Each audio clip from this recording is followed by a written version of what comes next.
அப்படின்னு நாங்கள் பேச ஆரம்பித்தோம். தமிழ் சினிமாவில் கதை கேட்கும்போது ஒரு 100 கதை கேட்டோம்னா ஒரு 5 கதை ஓகே ஆகும்.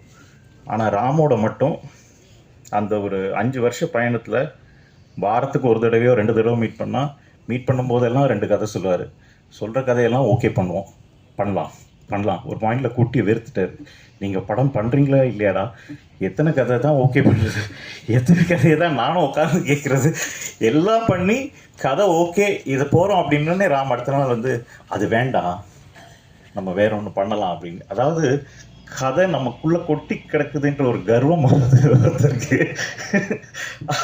அவரை எவ்வளோ பெரிய அது ராமுக்கு அது ஒரு பெரிய விஷயமே இல்லை, கதை சொல்கிறது ஒரு பெரிய விஷயமே இல்லை. அது மாதிரி தான் இந்த படமும் ஒரு நம்ம மறந்து போன, நம்ம பெருசாக சண்டை சச்சரவு இதுகளை கொண்டாடி நம்ம சின்ன சின்ன ஸ்பரிசங்களை மறந்து போயிட்டோம். அப்படிப்பட்ட ஒரு சின்ன ஒரு ஃபீலிங் தான். ஒரு அப்பா மகன், ஒரு அம்மா, ஒரு சின்ன ஃபேமிலி. இந்த படத்தில் வர்ற ஒவ்வொரு கேரக்டரும்